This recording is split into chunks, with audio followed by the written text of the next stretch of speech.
Gill played the priest werewolf. There are many other fine actors who played great characters in the film, but I'm not going to name them. In fact, I don't even think that there was a bad performance in the film, and I just watched it a couple days ago. Alright, so this film centers around a town called Parker's Mills, Maine. I would say mid-70s. This small New England town finds itself being terrorized by a quote-unquote maniac. Or so the townspeople think. However, they are being terrorized by a moralistic werewolf who's running around killing people before they can commit sins. It's not long, and there's not a lot of gruesome carnage before the townspeople begin to lose patience with the local police department for not doing their job. And everything comes to a head as a kid is brutally killed by the beast. And can I add, for a 1980s horror film, there's actually a decent plot to this. So after months of hunting, stalking, and brutally killing a community of people in a small town, after leaving everyone in just mortal fear, after brutally dispatching a group of people who are trying to hunt a private justice, this disgusting wolf beast finally met its match in the form of a hot rod riding, wheelchair-bound kid. The thing takes a fucking rocket right to its eye, but the beast, not gonna lay down, enters a deadly dance with the kid, and only the winner will survive. With the aid of his sister, Marty finds out who the werewolf is, and with that, the game is on. Marty sends the priest several harassing notes telling him to kill himself, and then he gets his uncle involved.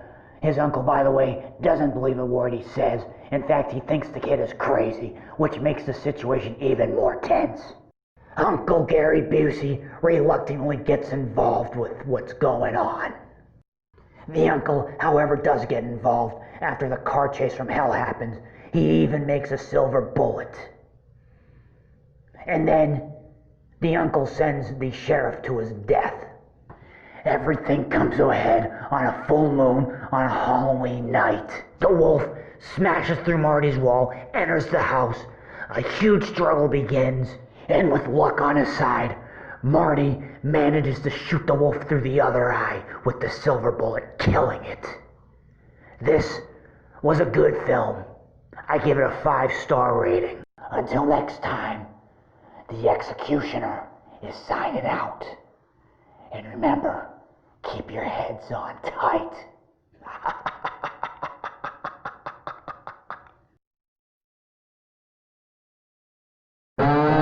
This is a Jonathan Wrath podcast. This is the alien barbarian known as the Executioner, back again, invading your radio airwaves. I'm like a raw, bloody, maggot-infested wound that just won't go away. And tonight, some has are sure to roll. I made a review about the movie Silver Bullet the other day. I thought it was a comedy about a werewolf slaughtering people. Apparently, it was supposed to be a horror film. I didn't know that werewolves scared you humans so much. Hell, where I come from, my planet, werewolves are just an afterthought. On my planet, werewolves are pets.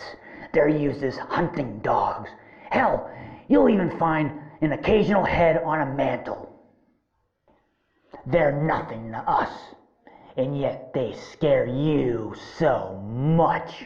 How pathetic. Hell, I had about 17 of the fucking things. They were a pack of guard dogs for me. However, some of them started to mysteriously lose their heads. I don't know how it happened. Wink, wink. I haven't seen them in decades.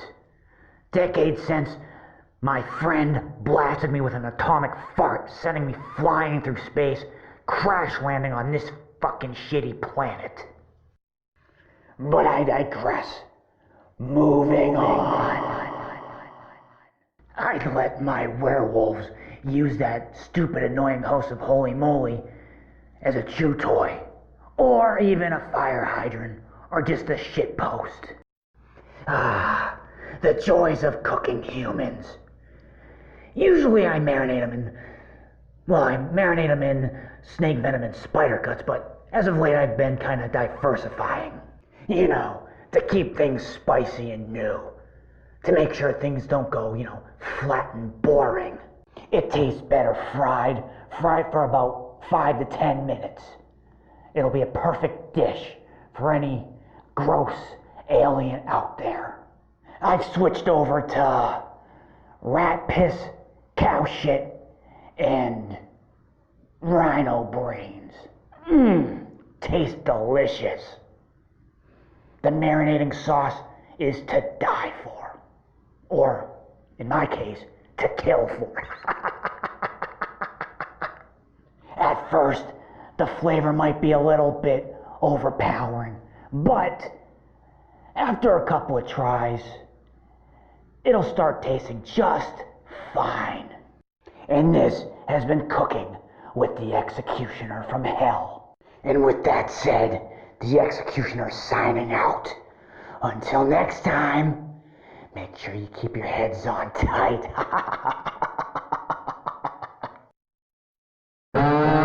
This is the Gods of Wrath podcast.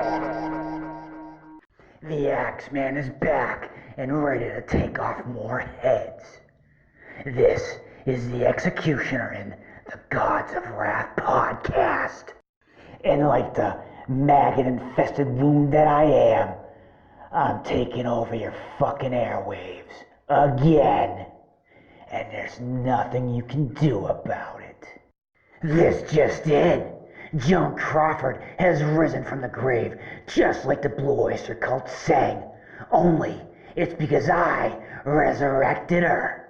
Now she's running around beating and impaling people with wire hangers.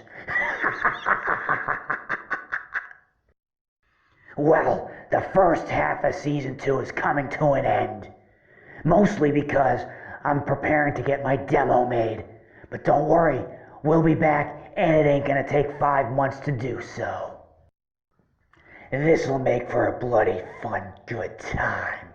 I also resurrected Joan Rivers. Now she's cursed to walk the earth as a rotting corpse. She'll still be making fun of other people's fashion, but she'll be dressed up in nothing but sweatpants and a trash bag. She'll also retain that human doll toy look underneath all the rotting flesh. Oh, who am I kidding? She won't be rotting away. She left this earth as a friggin' human plastic doll hybrid. She came in a human. She left as that. Alright, that's the end of this episode. I got other stuff that I need to do right now. We will be back. Sometime. I don't know when. But it'll be less than 5 months, that's for sure. Until next time, remember to keep your head on tight.